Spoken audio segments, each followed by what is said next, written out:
Noé, um homem que andava com Deus. Autor, Pastor Márcio Valadão. Uma publicação da Igreja Batista da Lagoinha. Primeira edição, abril de 2014. Introdução. Em meio ao caos no mundo, uma sociedade totalmente corrupta, em que os homens haviam se tornado tão desprezíveis e depravados, Deus olhou e viu um homem que encontrou graça diante dos seus olhos. Em meio à depravação humana, Deus encontrou um homem santo. Em meio à maldade humana, o eterno Deus encontrou bondade em um homem. Em meio à descrença, incredulidade de toda uma geração, o Senhor pôde enxergar fé em um homem. Noé testemunhava a Deus não apenas com palavras, mas principalmente com atitude. Ele vivia o que pregava. E aí está toda a diferença. Na época em que havia muita corrupção, caos religioso e moral, culto a ídolos pagãos, o Senhor achou um homem que andava com ele. E por causa da fidelidade deste homem, Deus demonstrou seu amor, dando oportunidade de salvação à raça humana e aos animais. Por isso, hoje você e eu estamos aqui. Toda a nossa família e amigos estão aqui. Nossos animais de estimação e também cada uma das espécies de animais estão aqui. Deus não se revela aos religiosos, mas sim àqueles que andam com Ele. Ele se revelou a Noé e deu-lhe direção para a construção de uma arca, que seria refúgio para este e sua família, e para os animais em meio ao terrível dilúvio que aconteceria. Veremos um pouco sobre a vida desse homem que andava com Deus, que foi fiel ao Senhor e por isso recebeu a salvação. Veremos que o pecado tem consequências catastróficas, mas Deus, em sua misericórdia e graça, providenciou um meio de salvação para a raça humana e também para os animais. Por causa dessa graça, recebemos o que não merecemos, e por causa dessa misericórdia, não recebemos o que merecemos. E o Deus que foi misericordioso e grandioso no tempo de Noé não mudou. Ele continua o mesmo, providenciou a salvação eterna àqueles que escolhem andar com Ele. Ele nos deu Jesus, que morreu na cruz por nossos pecados. A graça de Deus é muito maior do que poderíamos imaginar. O amor de Deus por cada pessoa é imensurável e incondicional. E Jesus Cristo confirmou isso com a própria vida. Porque Deus amou ao mundo de tal maneira que deu seu Filho unigênito, para que todo aquele que nele crê não pereça, mas tenha a vida eterna. João capítulo 3, verso 16. Boa audição. A restituição da perfeição. Deus nos deu a Bíblia Sagrada, também denominada Palavra de Deus e Escrituras, para conhecê-la, para vivermos o que está escrito nela, e não apenas para estudá-la. Jesus disse para examinarmos a Escritura, porque vós julgais ter nela a vida eterna, e são elas que de mim, o Senhor, testificam. João, capítulo 5, verso 39. Comparemos a leitura da Bíblia com um cálice. Ao lê-la, precisa transbordar. Por meio da Bíblia, aprendemos sobre a vida eterna, que não se trata de quantidade de vida, mas vamos ter depois que morremos, mas que ela começa quando nós nos convertemos. Jesus Cristo disse: a vida eterna é esta, que te conheçam a ti, o único Deus verdadeiro, e a Jesus Cristo, a quem enviaste. João capítulo 17, verso 3. A vida eterna começa a ser vivida aqui na terra, quando experimentamos da graça do Senhor, o governo dele, o reino dele sobre as nossas vidas. Muitas são as pessoas que têm medo da palavra perfeição. Quando leem o versículo bíblico, seja perfeito como o Pai que está no céu, Mateus capítulo 5, verso 48, não acreditam que essa ordenança descrita é possível. Nós, da Igreja da Lagoinha, estamos vivendo o ano da restituição, não apenas de coisas, mas a restituição de valores, de verdades, de paixão. E se há uma restituição que precisa ser realidade nas nossas vidas, é da perfeição. Mas como viver a perfeição na vida cristã?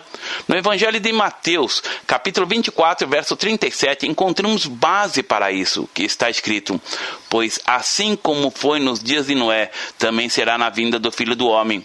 Deus deixou alguns sinais, alguns momentos muito evidentes para sabermos quando seria a vinda dele novamente. Não houve na história um momento tão semelhante aos dias de Noé como os de hoje.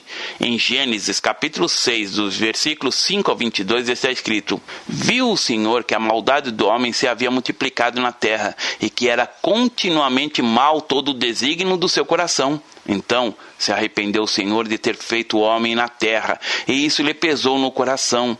Disse o Senhor: Farei desaparecer da face da terra o homem que criei, o homem e o animal, os répteis e as aves do céu, porque me arrependo de os haver feito. Porém Noé achou graça diante do Senhor. Eis a história de Noé. Noé era um homem justo e íntegro entre os seus contemporâneos. Noé andava com Deus e gerou 3 filhos, Sem, Cã e Jafé. A terra estava corrompida à vista de Deus e cheia de violência. Viu Deus a terra, e eis que estava corrompida, porque todo ser vivente havia corrompido o seu caminho na terra. Então disse Deus a Noé: Resolvi dar cabo de toda a carne, porque a terra está cheia de violência dos homens. Eis que os farei perecer juntamente com a terra. Faze uma arca de tábuas de cipreste, nela farás compartimentos e a calafetarás com betume por dentro e por fora. Deste modo a farás. De 300 côvados será o comprimento, de 50 a largura e a altura de 30. Farás ao seu redor uma abertura de 1 côvado de altura. A porta da arca colocarás lateralmente. Farás pavimentos na arca, um embaixo, um segundo e um terceiro, porque estou para derramar águas em dilúvio sobre a terra, para consumir toda a carne em que há fôlego de vida debaixo dos céus. Tudo o que há na terra perecerá. Contigo, porém, estabelecerei a minha aliança. Entrarás na arca, tu e teus filhos, e tua mulher, e as mulheres dos teus filhos, de tudo que vive, de toda a carne, 2 de cada espécie, macho e fêmea. Farás entrar na arca, para os conservares vivos contigo, das aves segundo as suas espécies, do gado segundo as suas espécies, de todo réptil da terra segundo as suas espécies. 2 de cada espécie virão a ti, para conservares em vida. Leva contigo de tudo o que se come, ajunta-o contigo, ser-te-á por alimento, a ti e a eles. Assim fez Noé, consoante a tudo o que Deus lhe ordenara.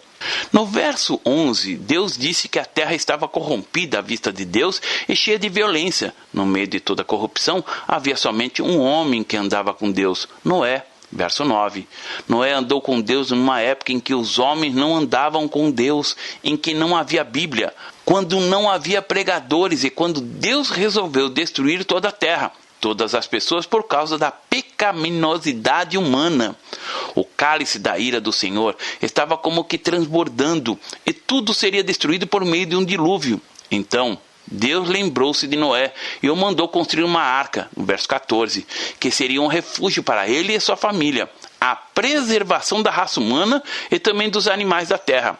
Em Mateus capítulo 24 está escrito que a volta do Filho do Homem será quando o mundo estiver semelhante ao da época de Noé. A situação da humanidade aos sinais. A construção da arca foi toda direcionada por Deus. Ela é o símbolo da salvação. A salvação consiste em muito mais do que receber Jesus como único Salvador e unicamente ser salvo da condenação eterna. A salvação é muito mais do que ter a garantia de ir para o céu depois da morte. A salvação é completa com toda a obra de Deus. Se consiste numa obra definida no corpo, na alma e no espírito. A ilustração da arca de Noé é bem clara nesse sentido: corpo, alma e espírito. Ilustração da arca de Noé. Em Gênesis capítulo 6, verso 16, o Senhor determinou como seria a arca. Esta seria um pavimento embaixo, um no meio e um em cima, 3 andares. Deus pediu a Noé que o construísse de maneira como ele ordenara.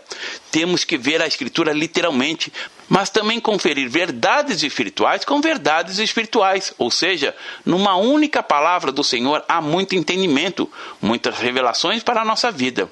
Podemos dizer que essa arca é uma ilustração para a nossa vida. O andar debaixo da arca representa o nosso corpo, o andar do meio a nossa alma e o terceiro andar representa o nosso espírito. Nós somos um espírito, temos uma alma e moramos em um corpo. Pois bem, no primeiro andar da arca teria a porta, por onde todos entrariam. Por uma maneira óbvia, podemos concluir que Noé alojou os animais no primeiro andar, já que no segundo os alimentos estavam armazenados, pois todos ficariam na arca durante 1 ano. Tinham que se alimentar para sobreviverem. Tudo indica que os alimentos ficaram no segundo pavimento para facilitar a distribuição dos mesmos. No terceiro andar, provavelmente ficaram Noé e a família. A arca tinha apenas uma janela que ficava no terceiro andar. Como todos os ocupantes ficaram no espaço da arca por 12 meses, era necessário o armazenamento de alimento para todos e para todo esse tempo. Gênesis capítulo 7, 8 até o versículo 13. Trata de toda a história, detalha tudo aquilo que aconteceu durante o dilúvio. Tudo está bem claro no texto. O armazenamento dos alimentos no segundo andar estava seguro, pois assim os animais não alcançariam. E não havia razão alguma para Noé colocar o alimento no terceiro andar, porque caso os colocasse, teria mais trabalho para descê-lo. O terceiro andar não seria também um local apropriado para colocar os animais. Nele havia uma janela, a qual não era importante para eles. A abertura da janela era para cima, pois assim os olhos de Noé ficariam sempre fixos em Deus.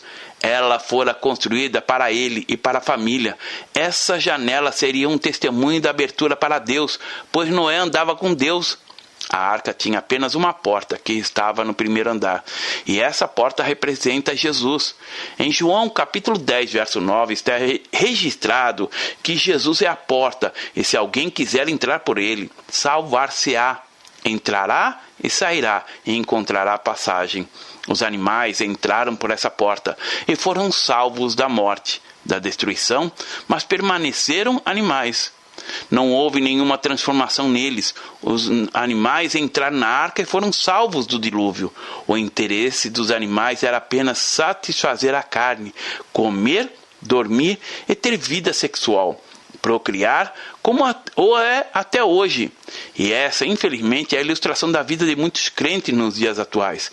Entram pela porta da salvação, mas estão biblicamente cômodos, permanecem sempre naquele andar de baixo da vida espiritual. O interesse desses é apenas pelas coisas materiais, carnais.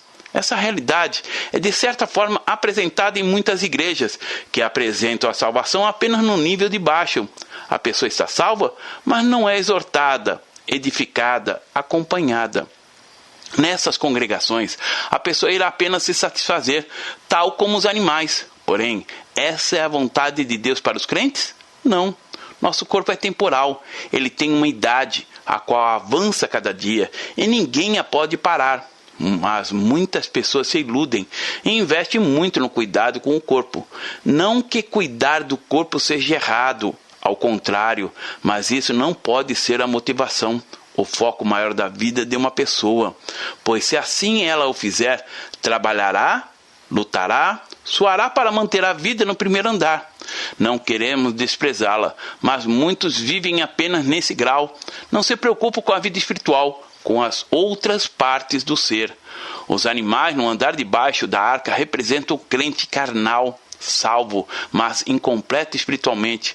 Veja o que Paulo diz em 1 Coríntios capítulo 3. Eu, porém, irmãos, não vos pude falar como a espirituais, e sim como a carnais, como a crianças em Cristo. Leite vos dei a beber, não vos dei alimento sólido, porque ainda não podeis suportá-los, nem ainda agora podeis, porque ainda sois carnais. Porquanto, havendo entre vós ciúmes e contendas, não é assim que sois carnais e andais segundo o homem? Assim como nos dias de Noé, Paulo está dizendo que havia outra vida além da vida no primeiro andar. Há crentes que pensam somente nas coisas do primeiro andar, mas não somos bichos, somos humanos. Paulo disse que não pôde nos falar como espirituais, e sim como carnais. O terceiro andar fala do nosso espírito, o segundo fala da nossa alma, nossa mente, nossa emoção e vontade. O primeiro andar fala dos animais, uma vida marcada apenas por dormir, comer e reproduzir. A carnalidade é manifesta claramente nas atitudes de algumas pessoas. Pode ser que essas pessoas estejam salvas, porém não têm crescido espiritualmente, permanecem no plano abaixo da vida cristã. Poderiam tanto subir às alturas que há no Senhor, alcançar as estrelas, crescer na intimidade com Ele. Paulo disse que aquele que tem um prazer nas coisas carnais, as quais têm a ver somente com o corpo, não tem maturidade para comer alimentos sólidos, bebem somente leite. Já o crente maduro, que está trilhando os caminhos do Senhor, tem como alimentação diferente da dos animais. O crescimento espiritual do crente depende da sua dieta. Há outro alimento que precisamos ter para alcançar o segundo e o terceiro andar. O segundo andar era a área em que o alimento estava guardado. Lá tinha uma espécie de armazém. Noé não tinha interesse pela comida dos animais. Ele queria outro tipo de comida. A comida dos animais era bem diferente da de Noé. O interesse dos animais era saciar o apetite. Então, o segundo andar representa a nossa alma. A mente pode alimentar a carne e pode alimentar o espírito. Depende da classe de alimentos que você guarda nela. Se você encher sua mente de pornografia, alimentará até o seu espírito disso. Nós somos o que comemos. O alimento que comemos sustenta apenas nosso corpo, mas a sua mente, segundo andar, tem o alimento para o animal. Porém, tem também o alimento espiritual que refrigera a alma de uma forma muito intensa. Se a mente estiver cheia de coisas mundanas, está claro que o corpo será alimentado e não o espírito. Em 1 Pedro, capítulo 2, verso 11, está escrito: Amados, exorto-vos como peregrinos e forasteiros que sois, a vós absterdes das paixões carnais que fazem guerra contra a alma. Há uma guerra dentro de você. A luta mental é resultado de uma luta carnal e não espiritual. Para que um avião possa aterrissar no período da noite, a pista precisa estar acesa, e de maneira semelhante podemos comparar a nossa mente. Precisamos do capacete da salvação que cobre a nossa mente. Se ela estiver cheia de Deus, pensamentos errados não aterrissarão em nossa cabeça, mas se a pista estiver sempre acesa, flechas, dardos, setas inflamadas do maligno certamente irão aterrissar em nossa cabeça, fazendo com que os pensamentos fiquem confusos, as tentações cheguem. Se a pista estiver acesa, enxergamos demais. A pista deve ser acesa somente na hora da aterrissagem. Está registrado na palavra que não devemos dar lugar ao diabo, não devemos acender a pista. Às vezes você está sozinho e pensa que pode assistir a um filme que não agrada a Deus, ler algo mundano, ouvir um tipo de conversa e acaba acendendo a pista. O resultado é que muitas coisas acabam aterrissando. É preciso lembrar que o diabo veio para roubar, matar e destruir. Mas se a nossa vida espiritual, a nossa mente, estiverem cheias das coisas do Espírito, da palavra de Deus, nosso espírito será edificado. O cuidado com o segundo andar deve ser constante, porque a nossa alma precisa de purificação diária para que possamos subir ao terceiro andar, para gozarmos das coisas de cima, como está escrito na Bíblia. Se vivermos apenas no nível animal, o diabo irá nos escravizar. Buscai as coisas do alto. Veja Colossenses capítulo 3, verso 1 e 2, que diz: Portanto, se fosses ressuscitados juntamente com Cristo, buscai as coisas lá do alto, onde Cristo vive, assentado à direita de Deus. Pensar nas coisas do alto, não nas que são daqui da terra. Nossa fé não é uma religião. Nossa fé é o nosso relacionamento com o Senhor. Então, o que você escolhe? O segundo andar, onde tem o alimento, ou o primeiro, embaixo, onde ficam os animais, onde é escuro? Do que você se alimenta sua alma? A Bíblia diz para fazermos tudo para a glória de Deus. Não existe uma vida secular e uma vida religiosa. Algumas pessoas dizem que devemos guardar o sábado, mas em Colossenses diz que todo dia é santo. Está registrado na palavra que se formos ressuscitados com Cristo, temos que buscar as coisas lá do alto, onde Cristo vive sentado à direita de Deus. Pensai nas coisas lá do alto e não nas que são daqui da terra. Aquilo que alimentamos é o que sacia a nossa alma. Noé vivia no terceiro andar. Tinha janela para olhar para o alto, mas precisava descer para o segundo andar para se alimentar, para cuidar do corpo. Somos integrais. Temos que cuidar de tudo. Noé estava no terceiro, mas descia para o segundo para comer o alimento e distribuir para os animais.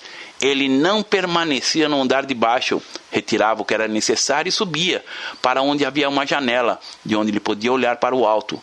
Essa é a vida gloriosa no Espírito, a que o Senhor quer. Ele tem dado tudo o que é necessário para que possamos triunfar. termos um corpo santo. Deus nos fez para que a nossa mente domine sobre a carne, e não a carne nos domine. Em 1 Coríntios capítulo 2, versos 12 a 16, está registrado assim: Ora, nós não temos recebido o Espírito do mundo, e sim o Espírito que vem de Deus, para que conheçamos o que por Deus nos foi dado gratuitamente. Disto também falamos, não em palavras ensinadas pela sabedoria humana, mas ensinadas pelo Espírito, conferindo coisas espirituais com espirituais. Ora, o homem natural não aceita as coisas do Espírito de Deus, porque eles são loucura, e não pode entendê-las, porque elas se discernem espiritualmente. Porém, o homem espiritual julga todas as coisas, mas ele mesmo não é julgado por ninguém. Pois quem conheceu a mente do Senhor que a possa instruir? Nós, porém, temos a mente de Cristo. Precisamos nos alegrar com esta palavra. Temos a mente de Cristo. Do que você está sendo alimentado? Pense nisso. Seja por qualquer meio, TV, rádio, filmes, conversas, leituras e outros. Em Romanos capítulo 8, versos 5 a 8 diz assim: Porque os que se inclinam para a carne cogitam das coisas da carne, mas os que se inclinam para o Espírito, das coisas do Espírito. Porque o pendor da carne dá para a morte, mas o do Espírito para a vida e paz. Por isso, o pendor da carne é inimizade contra Deus, pois não está sujeito à lei de Deus, nem mesmo pode estar. Portanto, os que estão na carne não podem agradar a Deus. A palavra carne é de entendimento difícil para alguns, porque temos na língua portuguesa somente um significado no sentido de alimento. Já na língua inglesa há significados distintos, mas a Bíblia é clara quando diz que aquele que habita na carne não pode agradar a Deus. Quando Jesus disse que para sermos perfeitos, ele estava se referindo a sermos inteiros, completos. Quanto mais amamos o Senhor, mais lutamos para não cometermos pecado, e não por causa da consequência do pecado, mas para não ferir o coração de Deus. Por isso que o amor de Cristo nos constrange. É como se uma cerca fosse colocada em volta da pessoa, e esta, para pecar, precisasse quebrar a cerca. Essa proteção que o Senhor coloca é exatamente o amor, mas dependemos da classe de alimento que colocamos em nossa mente. Há necessidade de uma obra total de Deus em cada vida. Se não há esse terceiro andar, se não há essa experiência de deleite, se não há o recebimento do batismo com o Espírito Santo, se não há essa vida em deleitar no Senhor, é impossível o que Ele tem para oferecer. Se todas as coisas do Espírito são para a edificação dos crentes, não são para ser entendidas na mente carnal. Não é possível entendê-las. Há pessoas que não entendem o falar em línguas estranhas, porque as coisas espirituais se discernem espiritualmente. Para os que ainda têm esse entendimento, isso é loucura, como está registrado em 1 Coríntios capítulo 2, verso 14. No segundo andar, não há uma janela para cima, porque é no terceiro andar que se vê claramente as coisas espirituais. No nosso espírito é onde há entendimento das coisas espirituais. A janela do nosso ser é nosso espírito. Temos que cuidar da alma junto ao espírito. Não podemos ser negligentes. Em 1 Coríntios capítulo 14, verso 15 diz assim: Que farei, pois? Orarei com o espírito, mas também orarei com a mente. Cantarei com o espírito, mas também cantarei com a mente. Se você sobe para o terceiro andar, você ora só em espírito. No segundo andar, você ora com a mente, entendimento. Do mesmo modo, louvamos com o espírito e com a mente. Temos que encher nossa alma do conhecimento da palavra, ler a Bíblia e livros que edificam. Quando aconteceu o dilúvio, tudo que estava sobre a terra foi destruído. As indústrias, as casas, as cidades, os palácios, ou seja, o dilúvio cobriu toda a terra. Não foi somente um espaço. A água que destruiu a terra era a mesma que erguia a arca. Este é um quadro tão claro da vida cristã gloriosa. As mesmas provas, às vezes até as mesmas tragédias, as mesmas tribulações, os mesmos sofrimentos que fazem fracassar aqueles que vivem num plano baixo espiritualmente. Muitas vezes são essas circunstâncias e experiências que levantam de uma forma tão vitoriosa aqueles que vivem essa vida no Espírito, a vida no Senhor. Mas qual a razão dessa vida vitoriosa? Simplesmente para que você possa saber de uma forma tão clara que o Senhor está sempre bem acima de todas as circunstâncias e todos os acontecimentos em nossa vida. Noé, Dentro da arca não havia tragédia, porque não havia janela para baixo. A janela era só para cima. A única função dele era cumprir as promessas do Senhor. Conforme Jesus disse, assim como foi nos dias de Noé, assim será a volta do Filho do Homem. A história não se repete, mas os princípios se repetem continuamente. Os sinais do tempo estão aí. Nunca a terra apodreceu tanto como nos dias atuais. O mesmo quadro está se repetindo hoje. Essa vida no Espírito é para fazermos uma escolha. Vamos viver no primeiro andar, no segundo andar ou no terceiro? Temos que viver nos três. Não devemos viver só no primeiro andar. Precisamos abastecer nossa mente por meio do segundo andar. Mas o que está sendo armazenado em nossa mente? Não podemos nos esquecer de que o terceiro lugar é o nosso lugar, onde há a janela. A bondade de Deus. De certa maneira, todos nós estávamos lá com Noé. Por isso hoje estamos aqui. A vontade divina é que sejamos completos em Cristo, que tenhamos a mesma vida espiritual nele. Colossenses capítulo 2, verso 10 diz assim: também nele estáis aperfeiçoados. Ele é o cabeça de todo principado e potestade. Ou Jesus é tudo em nossa vida, ou ele não é nada. Nele somos completos. Aleluia! Não entre por um caminho de asceticismo. Existem pessoas que acham que o corpo é mau. Não é verdade. O corpo foi feito à imagem do Senhor. Cuide do seu corpo. Ele é o templo do Espírito Santo. Mas também não invista todo o seu tempo nele. Lembre-se, o primeiro andar representa o corpo, o segundo andar a alma e o terceiro andar o espírito, onde há janela. Mas não podemos tornar nossa vida um departamento. Somos seres completos. Jesus restaura seu corpo porque você será ressuscitado, será revestido da imortalidade. Não despreze o seu corpo, mas não viva apenas no andar de baixo. Pessoas que não têm Jesus só vivem embaixo, investem no corpo e na alma, mas esquecem que no terceiro andar é que existe a janela aberta. Na época de Noé, os valores estavam escarnecidos, como nos dias atuais, mas o cálice da ira do Senhor transbordou. 120 anos, esse foi o prazo que Deus deu à geração de Noé para o arrependimento. Embora Noé advertisse o povo da aproximação do dilúvio, sua advertência não foi ouvida. Há os que dizem que Deus é mau porque destruiu a terra.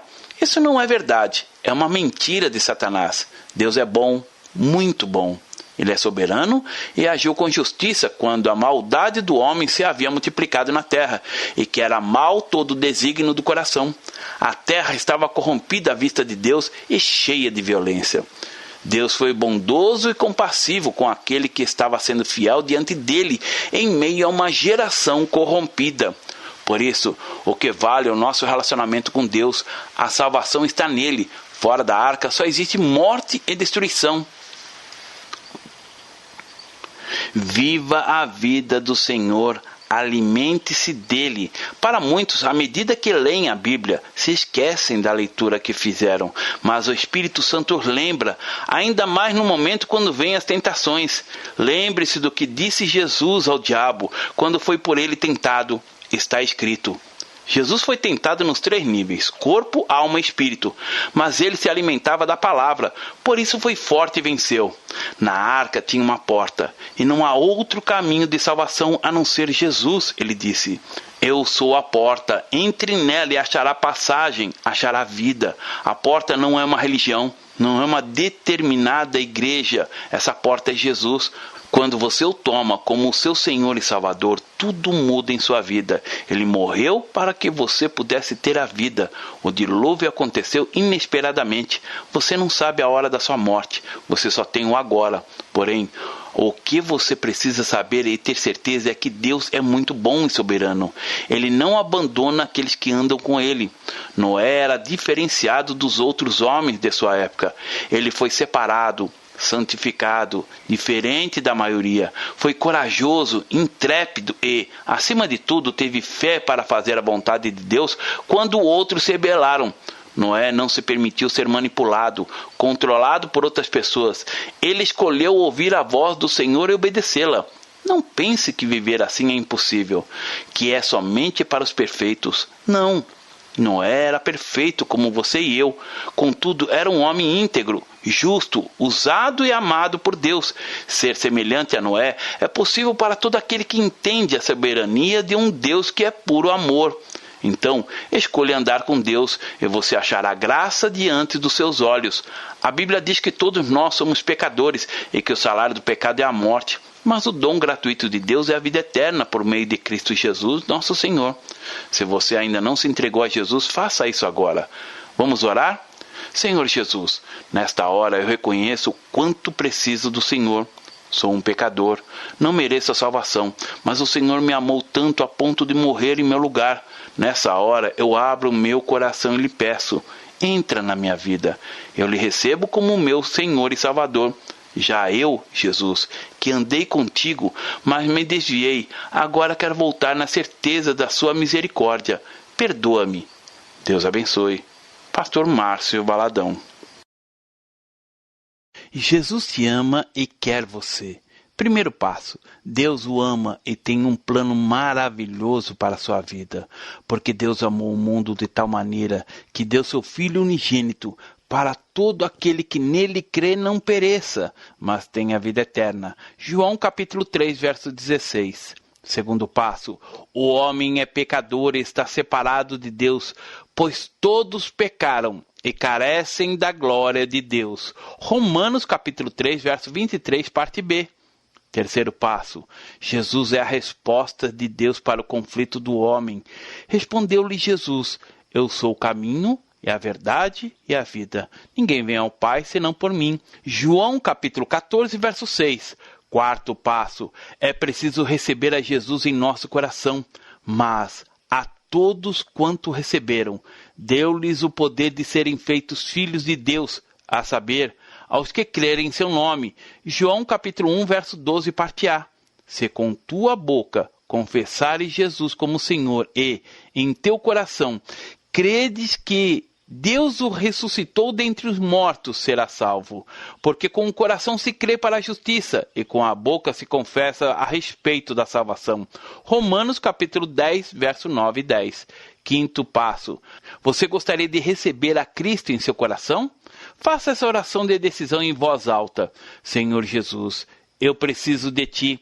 Confesso-te o meu pecado de estar longe dos Teus caminhos. Abra a porta do meu coração e Te recebo como meu único Salvador e Senhor. Te agradeço porque me aceita assim como eu sou e perdoa o meu pecado. Eu desejo estar sempre dentro dos Teus planos para a minha vida. Amém? Sexto passo, procure uma igreja evangélica próxima à sua casa. Nós estamos reunidos na Igreja Batista da Lagoinha, Rua Manuel Macedo, 360, bairro São Cristóvão, Belo Horizonte, Minas Gerais. Nossa igreja está pronta para lhe acompanhar nesse momento tão importante da sua vida. Nossos principais cultos são realizados aos domingos. Ficaremos felizes com sua visita. Uma publicação da Igreja Batista da Lagoinha, Gerência de Comunicação, www.lagoinha.com.